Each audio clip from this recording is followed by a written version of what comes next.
할렐루야. 오늘은 아모스 공부를 해보겠습니다.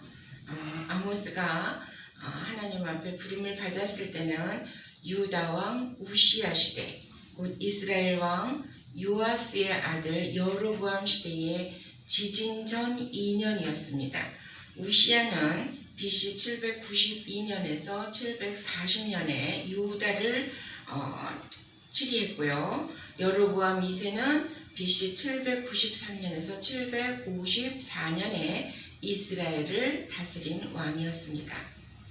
당시에 국제 정세는 이스라엘에게 유리하게 전개됐죠.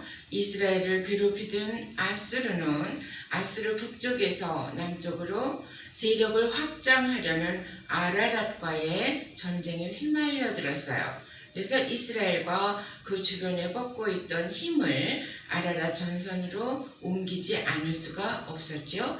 이 힘의 공백을 교묘히 이용해서 여로보암 2세는 주변 국가를 속히 점령하고 또 솔로몬 시대의 영토를 회복했습니다. 이스라엘은 풍요로웠고요. 번영으로 치닫고 있었습니다. 그러나 사치와 타락 또한 그에 비례해서 높아만 갔어요. 따라서 빈부의 차이는 극심했고요. 부정과 부패는 극에 이르게 되었습니다. 본서 제목은요, 저자인 아모스의 이름을 따라서 붙여진 겁니다. 그 이름의 뜻은요, 무거운 짐을 진 자, 짐꾼이란 뜻이에요. 이는 이스라엘의 반역 행위에 대해서 하나님의 심판을 선포하는 그런 사역의 짐을 짊어졌던 그런 주인공 선지자의 생애를 잘 보여주고 있습니다. 아모스는 무거운 짐을 진 자, 짐꾼이라는 뜻이다. 자, 저자 아모스는요, 예루살렘 남쪽 약 18km 지점에 드고아라는 농촌 지역 출신인데요. 거기에서 그는 양을 치는 목자였고요. 그리고 뽕나무를 재배하던 농부였습니다. 그는 직업적인 선지자도 아니었고 특별한 선지 교육도 받지 못했지만 하나님의 영을 힘입어 상당한 수준의 학문적 지식과 역사의식 그리고 영적 통찰력을 지녔습니다. 그는 하나님의 소명을 받아서 남왕국 출신임에도 불구하고 북이스라엘의 베델로 올라가서 선지 사역을 감당했습니다.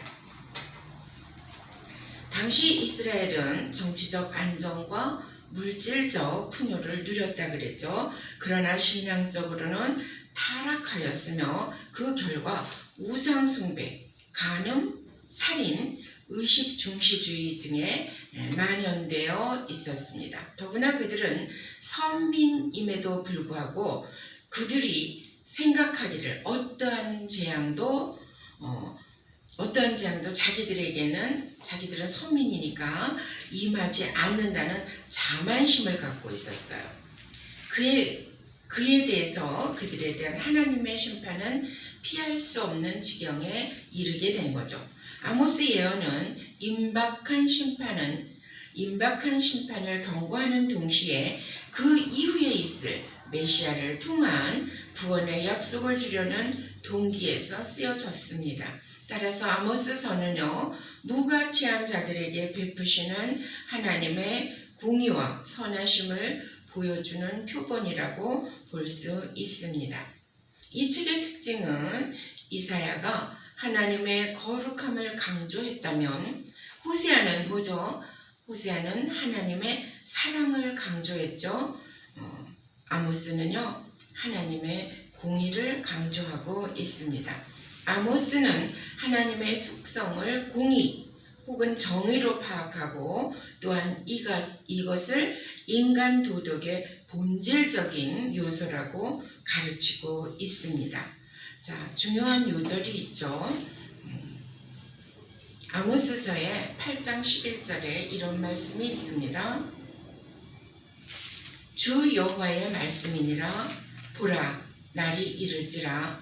내가 기근을 땅에 보내리니 양식이 없어 주림이 아니며 물이 없어 갈함이 아니요 여호와의 말씀을 듣지 못한 기갈이라.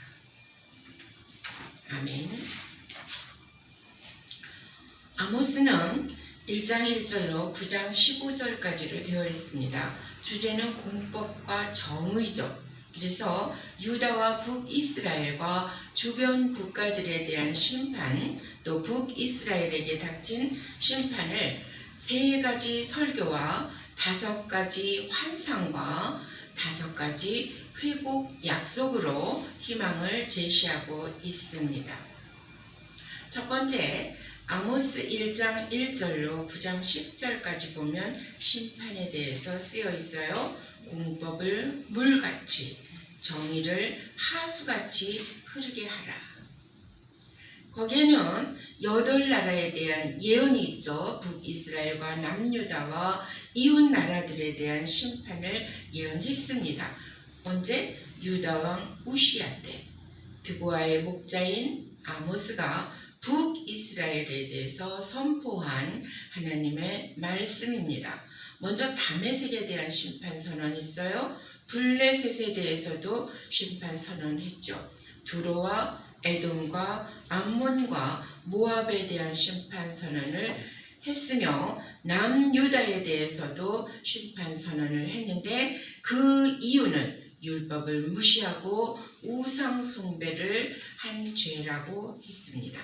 또한 북이스라엘에 대해서 심판 예언은요, 극도의 죄악상 그리고 우상 숭배의 죄에 대해서 심판을 예언했습니다. 그는 3가지의 설교를 했어요. 이스라엘 죄악과 하나님의 심판을 경고하는 3가지 설교를 했는데, 첫 번째는요, 북이스라엘의 운명, 그리고 북이스라엘의 타락, 그리고 북이스라엘에 대한 애가입니다. 애가 하나님을 찾지 않고 폐역과 안일함에 대한 멸망을 선포하면서 슬픈 마음으로 설교를 했어요. 7장 1절로 9장 10절까지 보면은요, 궁휼의 하나님, 그러나 타락한 이스라엘에 대한 멸망을 5가지 환상을 통해서 말하고 있습니다.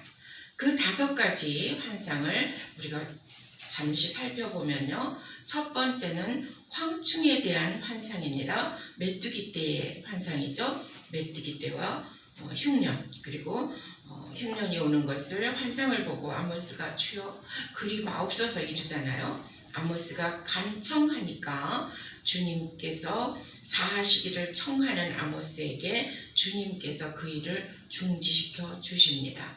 두 번째 환상은 삼키는 불이에요. 불과 가뭄에 대해서 한 환상이거든요. 불과 가뭄, 그걸 보고 아모스가 또 간청을 하죠. 불쌍히 여겨달라고, 주여 그리 마옵소서 그러면서 간청을 하니까 주님께서 또한 그 뜻을 돌이키셨습니다. 세 번째는 다림줄에 대한 환상입니다. 다림줄과 정한 심판에 대해서 환상을 보이셨고요. 다림줄은 주께서 다림줄을 들고 서서 백성을 다시는 용서하지 않겠다고 하시지요. 그리고 심판하시겠대요. 산당들이 황폐되고 성소들이 파괴될 것이고 여로보암의 집을 치실 것이다. 이렇게 말씀하십니다. 아모스는 그리고 7장 10절로 17절 보면요, 아모스에 대해서 박해가 나오는데 아마샤와 아모스가 나와요. 근데 아마샤가 아모스를 핍박하잖아요. 아마샤는 아모스가 예언하는 말을 듣고 여로보암에게 통지를 보내서 왕은 칼에 죽고 이스라엘은 잡힌다고 전했습니다. 아마샤는 아모스에게 유다로 도망하여 거기서 예언하고 베델에서 하지 말라고 그렇게 말했습니다. 핍박하고 박해한 거죠. 그리고 이스라엘 멸망과 아마샤 가족이 멸절되는 그 부분이 14절로 17절까지 나오는데, 거기에는 아모스가 아마샤에게 여호와께서 이스라엘에 대하여 예언하지 말라 하시니 이젠 그들이 칼에 엎드러지고 노예가 될 것이다. 네 번째는요. 8장 1절로 14절까지 보면 여름 실과에 대한 환상을 보여주십니다. 여름 과일에 대한 환상. 그것은 하나님께서 환상으로 과일 한 광주리를 보여주시며 이스라엘의 끝이 이르렀으니 용서하지 않을 것이고 그날에는 죽은 사람이 많아서 곳곳에서 애곡이 들릴 것이다. 이스라엘의 죄악삼 앞에서 하나님은 왜 여름 과일 환상을 보이셨을까? 여름 과일이라는 것은요, 제철에 열매 맺지 못하고 웃자라서 미리 열매를 맺은 과일입니다. 그것은 약해서 썩어요. 썩는데 자기만 썩는 것이 아니라 옆에 과일까지 다 같이 썩게 만드는 것이 여름 과일이거든요. 근데 이 여름 과일 환상을 통해서 가난한 사람들을 약탈하는 자들아 속이는 저울을 이용하여 은으로 힘없는 자들을 사며 신 한 켤레로 가난한 자들을 사며 찌꺼기 밀을 파는 자들아 그들의 그 죄악 때문에 하나님께서는 심판하시겠다. 그런 뜻입니다. 또한 기근을 땅에 내릴 것을 8장 7절로 14절까지 말씀하셨는데요. 아까 우리가 한번 살펴보았던 거죠. 비통한 날이 되게 할 것이다. 말씀을 듣지 못하는 기근의 때가 올 것이다. 단과 브엘세바에서 제시하는 자들은 멸망할 것이다. 말씀을 듣지 못하는 기근에 이른다는 것은 지금 상황과 매우 흡사합니다. 지금 말씀이 얼마나 많아요. 정말 많죠.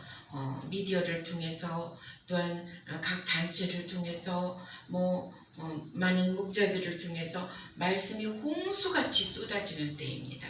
그런데 여러분 홍수 때에는요 물은 굉장히 많은데 마땅히 마실 물이 없다는 거예요.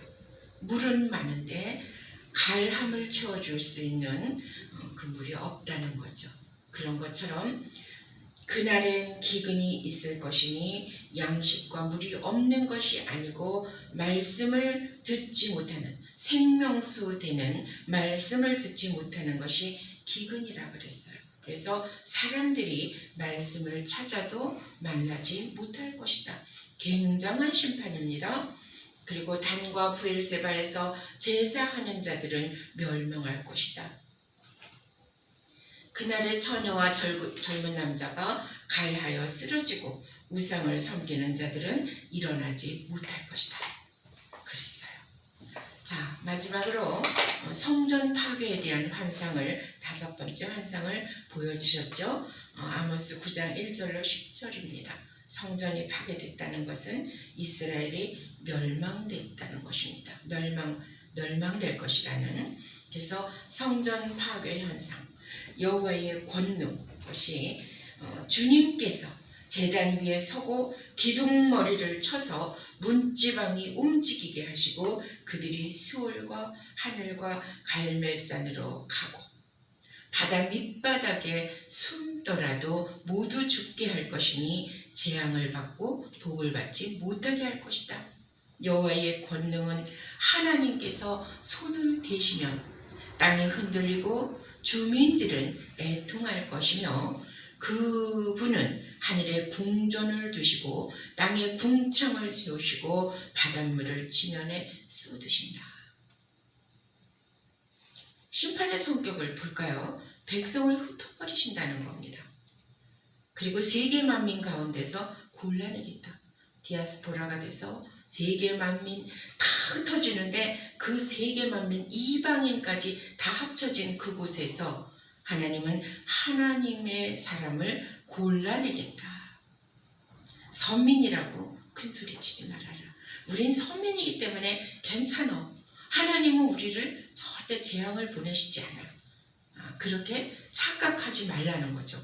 하나님의 선민 이스라엘 백성이 구스보다 나은 것이 없고 블레셋도 아람도 길에서 이끌어내었는데 이제 범죄한 너희를 멸하나 완전히 멸망시키지는 않겠다.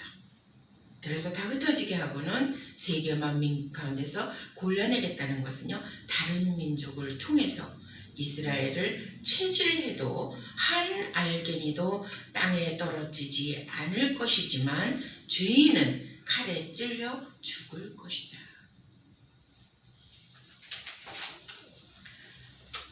자, 5가지 환상, 멸망에 대한 환상을 보이신 하나님께서는요, 5가지 회복 약속을 또한 하십니다.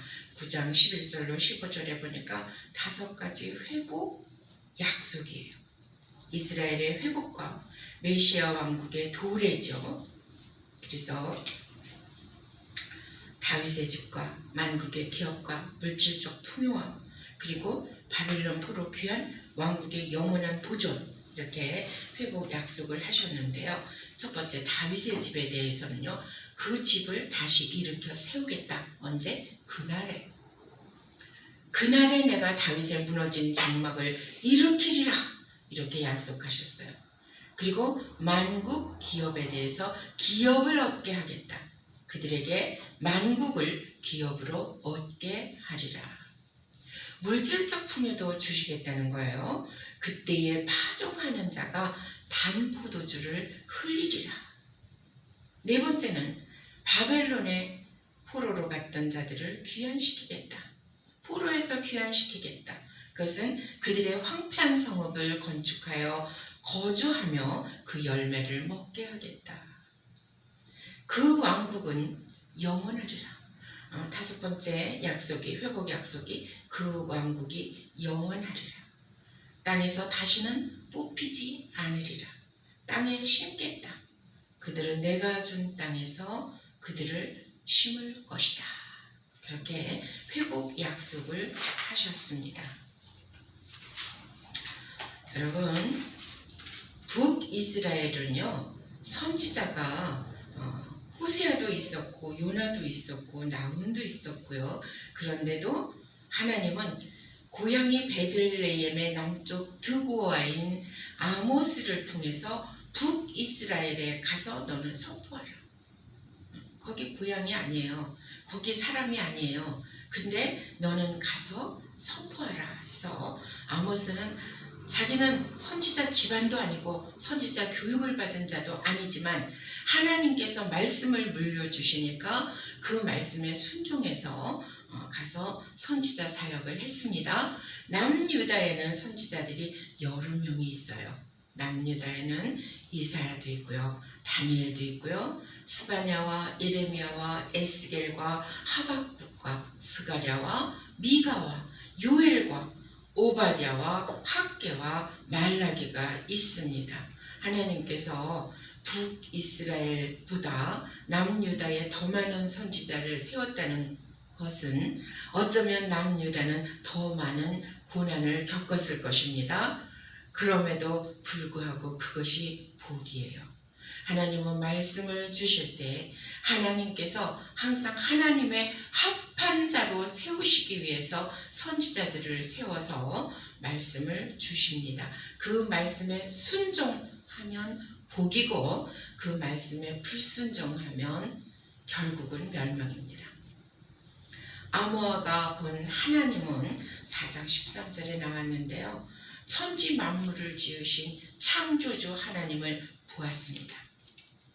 그리고 자신의 뜻을 사람에게 보이시는 계시의 하나님을 만납니다. 주야를 변경시키시는 섭리의 하나님을 보지요. 교만한 자를 낮추시는 심판의 하나님을 봅니다.